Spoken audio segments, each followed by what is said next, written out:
पिछले व्याख्यान में हमने ईशावास्योपनिषद का सामान्य परिचय और इसके नाम के बारे में और शांति पाठ का वर्णन किया था। आज हम इस ग्रंथ को प्रारंभ करने के जा रहे हैं और उसका प्रथम जो मंत्र है वह इस प्रकार है। ईशावास्यमिदं सर्वः यत् किंचित् जगतः जगत् तेन तक्तेन भुजित्वा मा ग्रधः कश्चिद् धन।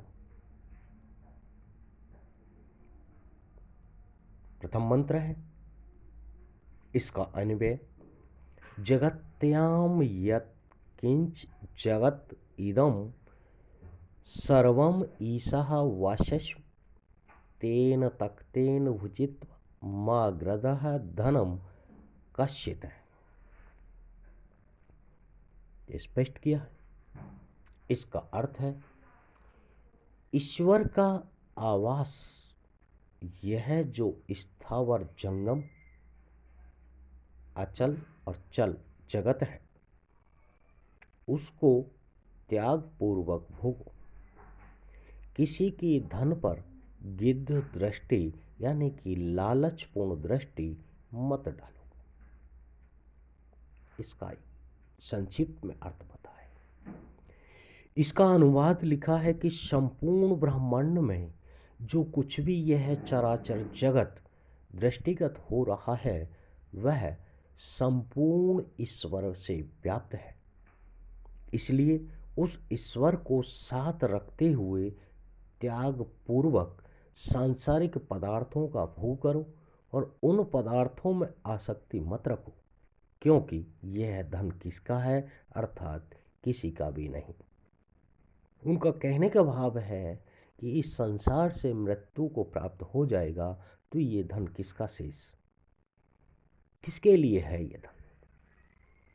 व्याख्या में भी उन्होंने लिखा है कि प्रस्तुत मंत्र जो ये मंत्र है उस मंत्र में मनुष्यों के प्रति यह भाव व्यक्त किया है कि अखिल विश्व ब्रह्मांड में जो कुछ भी चर अचर जगत देखने सुनने में आ रहा है वह समस्त सर्वनियंता सर्वशक्तिमान परमेश्वर से व्याप्त है, अर्थात सभी में उस ईश की सत्ता है। अतः ईश से युक्त उन संपूर्ण भोग्य पदार्थों का ममता एवं आसक्ति रहित होकर त्याग पूर्वक भोग करना चाहिए।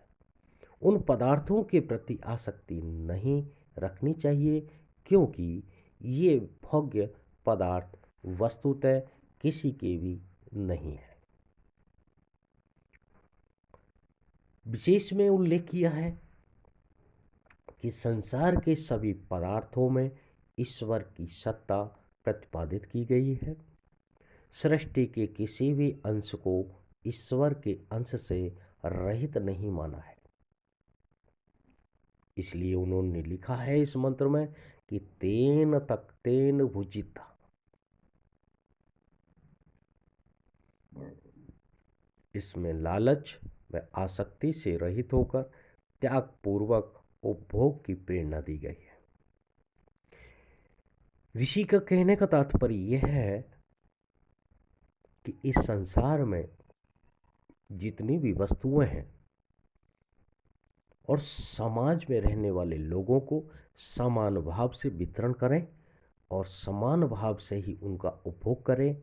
ऐसा नहीं हो कि एक की वस्तु को दूसरा ले जाए और पहले वाला भूखा रह जाए। तो कहने का तात्पर्य यह है कि ज़्यादा लालच न करें और लालच से रहित होकर इस संसार में अपना जीवन व्यतीत करें। ये था प्रथम मंत्र का यहाँ भाव। नंबर 2 आता है, वह है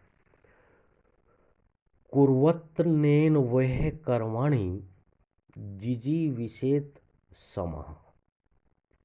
एवं त्वयि नान्यथे तो अस्ति न कर्म लिप्यते नरे। इस मंत्र का अन्वय है, इह कर्वाणि कुर्वन् एव सतम समः जिजीवेशत एवं कर्म त्वयि नरे न लिप्यते इत अन्यथा न अस्ति।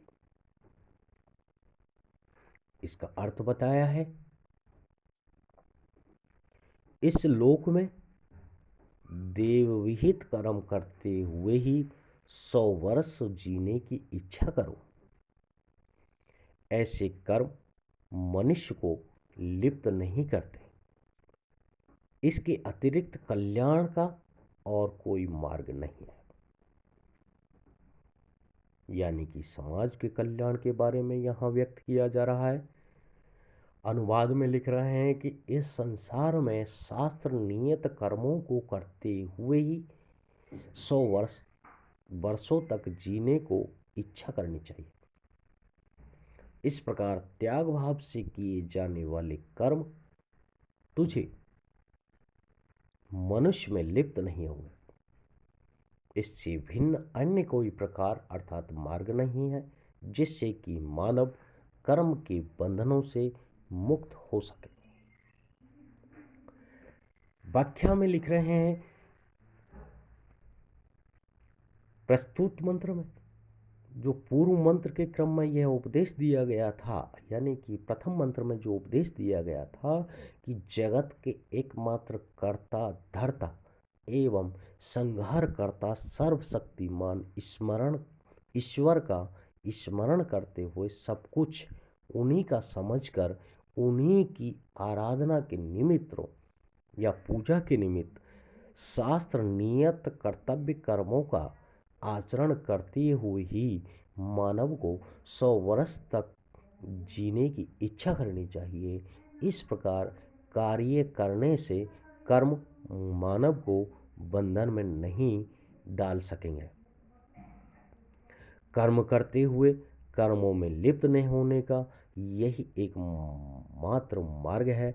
इसके अतिरिक्त अन्य कोई भी मार्ग कर्म बंधन से मुक्त होने का नहीं है। विशेष में वर्णन कर लिखा है कि प्रस्तुत मंत्र में कहावत है कि तेरा तुझको अर्पण क्या लागे मेरा की भावना से कर्म करने की शिक्षा प्रदान की गई है। यही वस्तुत गीता में श्री कृष्ण द्वारा निष्काम कर्म के रूप में प्रतिपादित किया है। कर्म करते हुए कर्मों में लिप्त न होने का मार्ग इस मंत्र में निर्दिष्ट किया गया है।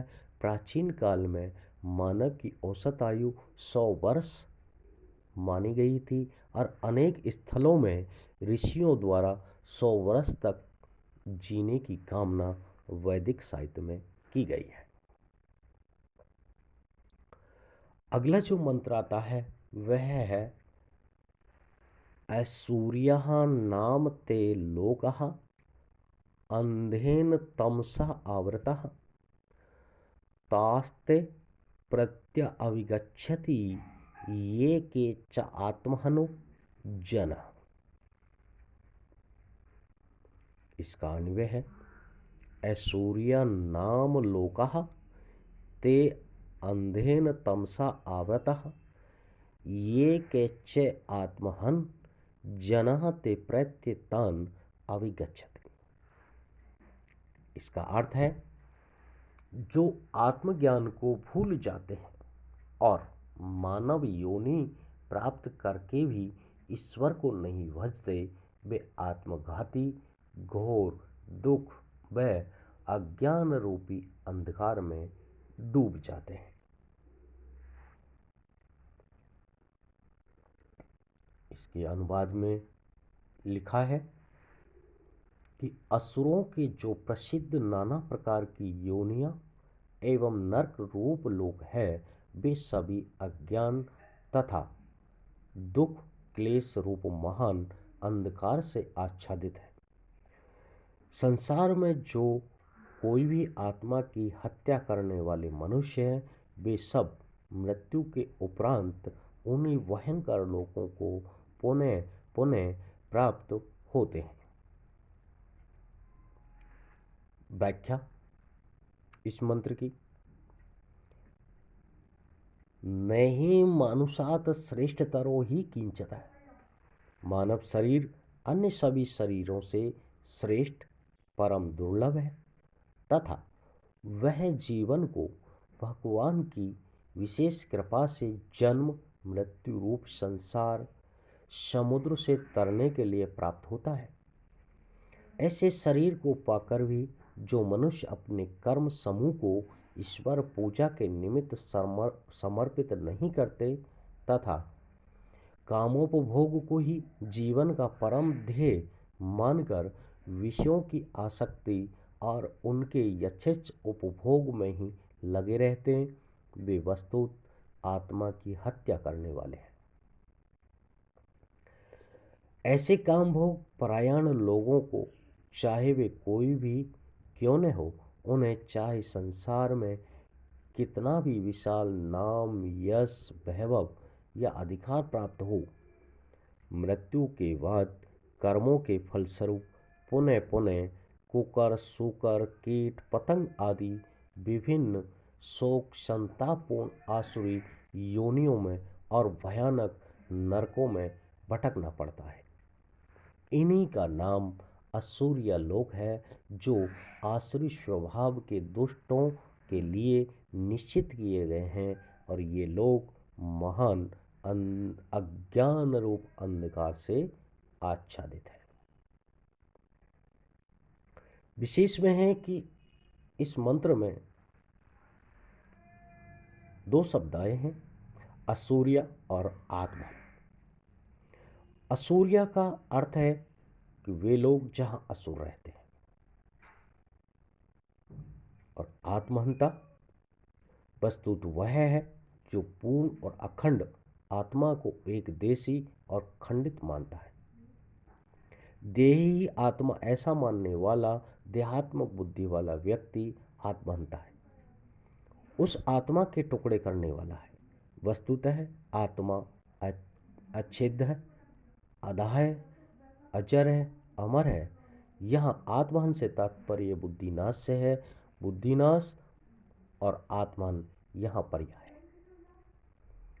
इस मंत्र का भाव यह है कि जो लोग आत्मा को अपने को अलग मानकर हनन करते हैं, हिंसा करते हैं, टुकड़ा करते हैं, अपने को दूसरे से अलग विशेष समझते हैं, वे असुर ज्योतिहीन आनंदहीन अंधतम दुख शोक भय से ग्रसित स्थिति में रहते हैं।